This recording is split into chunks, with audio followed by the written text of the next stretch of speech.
So let's go now to body planes and sections.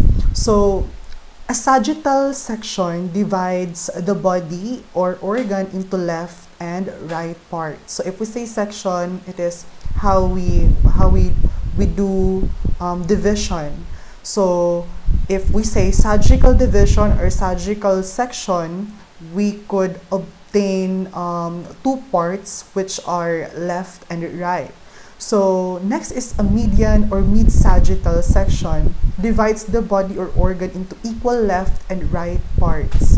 So it has the same way with the sagittal section, but sagittal section could obtain left and right, yet they don't have an equal size. Yet if we pertain to median or mid-sagittal section, we are dividing the particular organ or the whole body into two equal parts.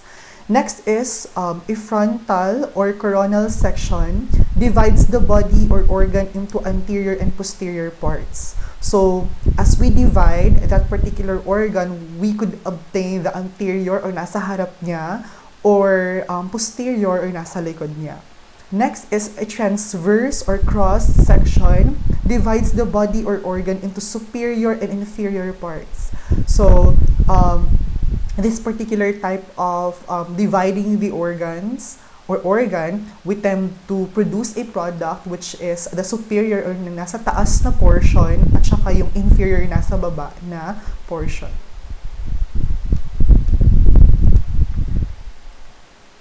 So this is an example of those sections sa upper part ng illustration na to. As you could see, median, mid-sagittal, there's a division of that particular individual. So we could obtain a left and right portion of her body, and it is in an equal parts. Next is the frontal or coronal plane. As what you could see, yung division niya is isa nasa gilid, right? So we could obtain the anterior and the posterior. On the other hand, the transverse plane naman, yung division niya is nasa hip niya.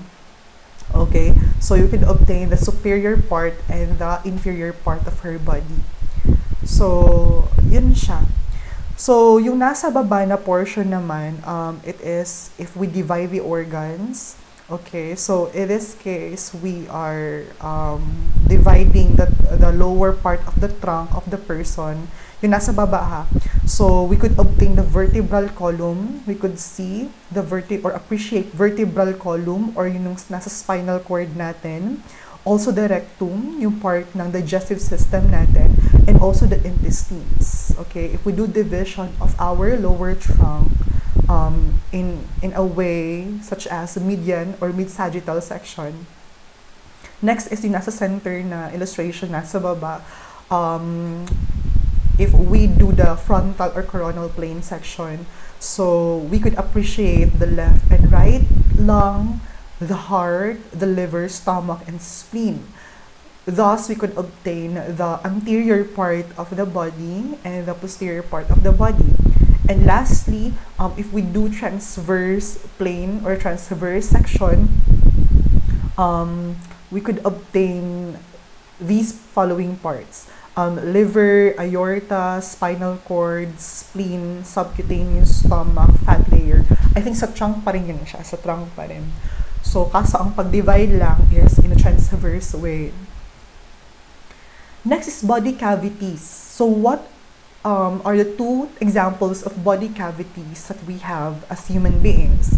So, we have dorsal body cavity and the ventral body cavity. Okay, so in dorsal body cavity, we have two examples here. The cranial cavity, diba? As we could remember, if we heard about cranial or cranium more pertaining to the skull or the upper portion of our body, which is in our head. So cranial cavity, it is a cavity that houses the brain. Okay, houses the brain or protects our brain. Next is spinal cavity, houses the spinal cord. Okay, in our back, diba? Yung extension ng brain natin, which is the spinal cord. it must be protected. Why? Because as what I have said, it is an extension of our brain, therefore it is also sensitive to whatever injury na may encounter natin. So therefore, it should be protected with the particular cavity. Next is the ventral body cavity.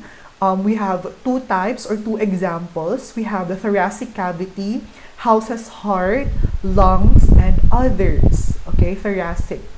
Yung nasa chest banda natin. Okay, thoracic cavity ang tawag.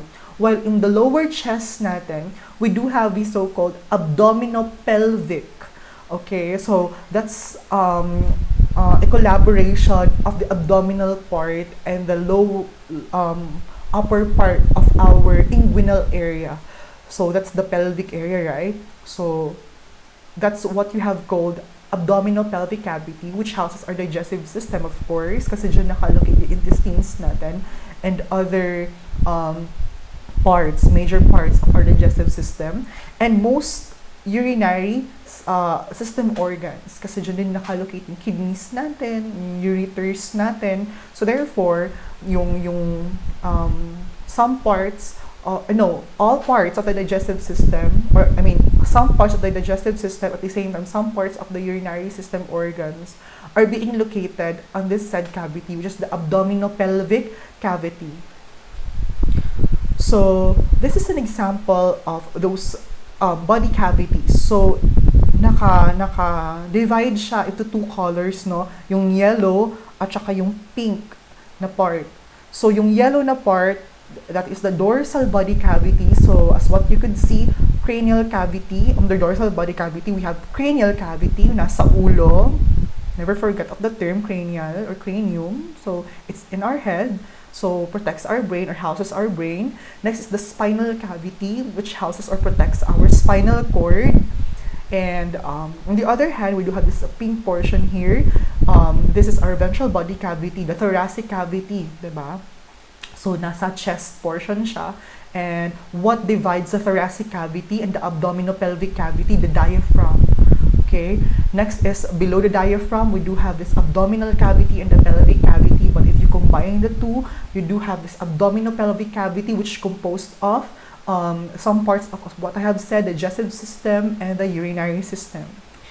And if we say quadrant, okay, placement of the placement of our some of the organs in our lower trunk, and lower trunk. So we could divide that into 4 quadrants. Okay, so we have this left upper quadrant, meaning nasa left side ng trunk. Upper, meaning nasa taas. Excuse me. Lower left lower quadrant, meaning nasa baba ng left upper quadrant, malamang. So dun sa right naman tayo na portion, upper and right lower quadrant. So kung nakikita natin, if the doctor will say na, please identify those organs na nasa left lower quadrant.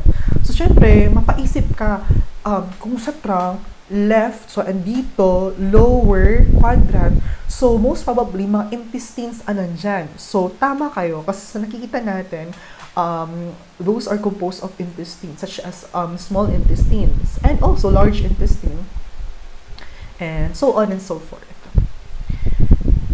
And next is, okay, regions. So we have 9 regions. So please focus on the illustration wherein yung katawan ng lalaki. Okay? So 9 regions delineated for 4 planes. Okay. So we are pertaining here on the lower, on the trunk part of the body, not the extremities or not the limbs such as our arms and our legs. We just have to focus at the center of our body. So we do have this right hypochondriac region, epigastric region, left hypochondriac region. Okay? Sa gitna is the umbilical region. Yung sabi ko na yung nasa pusod natin, umbilical, so yung umbilical cord. Diba? Andiyan naka-attach yun siya when we're still a newborn. Right lumbar region. Okay? Left lumbar region. Bakit lumbar ang term sa kanya? Kasi lumbar part na yan siya. Kung say lumbar, that's actually the one of the lower portions of our trunk, specifically if we're pertaining to the back or the posterior